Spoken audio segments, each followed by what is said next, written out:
What was just the decision on finally naming Miller Moss the starting quarterback?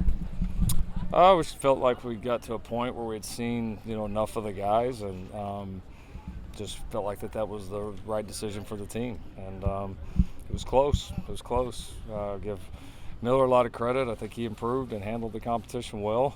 Jaden Maeva improved drastically, which I think we all expected there would be some improvement. It was a major, major jump for him, and really proud of how he handled the competition. I mean, he was right there neck and neck with them the entire time, which was a big move from the spring. You could tell his familiarity with offense certainly helped.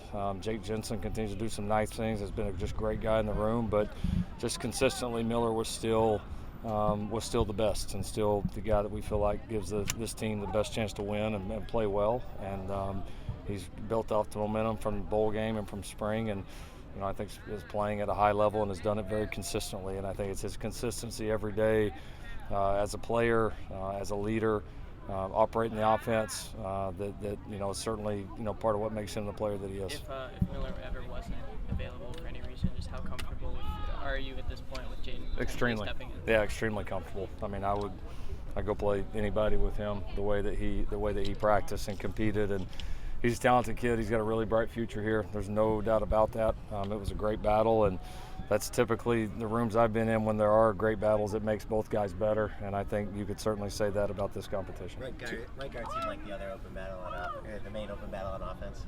In terms of that, do you feel like you have clarity on that? We're getting it. We've had Amos has been in and out of the lineup a little bit here during camp, so we got to see a lot of him early. He's back with us full go now, but we had a period of time where he wasn't full go and wasn't able to do everything, and so we still want to see a little bit more of him. Alani's done a nice job here in the last I would say 7 to 10 days of really elevating his game and taking advantage of some of those reps when Amos wasn't there, and so he's playing well. Gino is starting to really get healthy. He's one just going to get better even throughout the season as he continues to recover from that knee, and he's finally full go with us, and you can tell he's getting stronger, more confident every day. So, yeah, we still got a handful of guys that we're going to look at. So not quite decided there, but I mean we've got an idea of kind of who that top 7 or 8 are in the O-line room for sure. Two-part Branch Brothers question: what's Zion's status, and then with Zachariah, what's the area that he's tightened up the most or grown the most in as a receiver? Zion had to have a small procedure done on one of his fingers or on his hand. Extremely minor. He'll miss like a day or 2 and he'll be back in, but he's had a really good camp. Been impressed with his ability to. We know he can bounce back from an injury. We've seen it, but I mean how fast he's bounced back mentally and physically from this one is probably even more impressive than the others. He's had a really strong camp, so I'm excited to have him back. I think Zach's improving. We've challenged him to be a bigger part of the offense and a more consistent receiver, more consistent blocker. I think he's taken that challenge head on and seen a lot of bright spots from him in camp so far. Were you most significantly improved than where you were a year ago, defensively? Ooh. Oh, man. I know you got to ask. I hate to get into the comparisons of it. There's just a lot of it that's different. What we're doing, how we're doing. I do think it's been impressive how our coaches have kind of meshed together, and then how our players have been able to pick up our scheme, kind of take to that coaching. I watch us, and I don't feel like I'm watching a group that's only been doing this for a few months together. That's been a pretty consistent feeling really ever since we hit the field with this group of coaches and in this particular scheme, is you feel a comfort level and a confidence about our guys within that scheme. So it's got to go show up on Saturdays here pretty quick. But I think just more the overall feeling of the group certainly feels different, and obviously we'll go let the results speak for themselves. What was the reaction of the team from the scrimmage on Saturday? What popped out to you?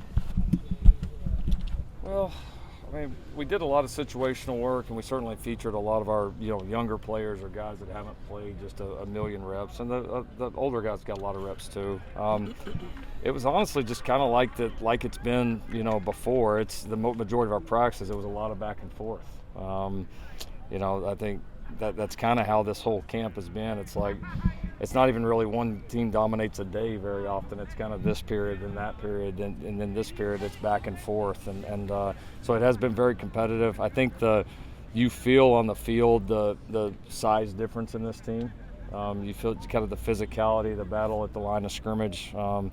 Absolutely feels different, and I think anytime we get on the field together in a team or like scrimmage scenario, I certainly feel that. It's been a few years since you've had an official special teams coordinator on staff, just with that title change for Ryan Doherty and then also for Taylor Mays and Zach Crabtree. Just what went into that and with each of those three guys? Yeah, Ryan's been with me for a long time. He's been loyal. We've coached together for a long time. He's done a great job everywhere he's been, and now with the new rule change, he's able to do more than he ever has, and so he's always had a big role special teams wise. He hasn't he hasn't been the one calling it on game day and been able to coach the guys, but he's certainly had a big role behind the scenes in terms of the specialists that we recruit, breaking down opponents, making suggestions and recommendations from a scheme standpoint, during the week. And now, he's certainly become more active in the coaching with this new role. I mean, he's more heavily involved, and we think that's an advantage for us because he's really good at what he does. So he deserves it. Honestly, a long time coming for him. And then, for Zach and for Taylor, two guys that have been, loyal here throughout our entire time here. Have worked their tails off. They've made themselves both very valuable members of our staff, and wanted to give a chance to be able to reward their loyalty and the hard work that they put in, and just felt like that was an appropriate thing to do. You always use a rotation, generally a running back. We haven't asked you a ton about the running back room. How do you feel like that rotation makeup? How do you feel about that going into these next couple weeks? Yeah, it'll be interesting. It's always the toughest one to evaluate, because you're not going a million live snaps, and that's one of those positions that's a little tough to eval when it's not straight live. But I mean, I think Woody, I think has asserted himself as a starter. But I think Quentin is certainly firmly in the mix, and will certainly get an opportunity to play a bunch. And we like the other two quite a bit. I mean, I can absolutely see a scenario for both Amarian and Brian Jackson to contributing majorly to this team. I mean, we feel very good about those four. We feel like we have four contributors, and we know if history's any indication, we're going to need them all at some point. So, but right now, Woody and Quentin have at least at this point separated themselves as the 1 and 2. Thank you.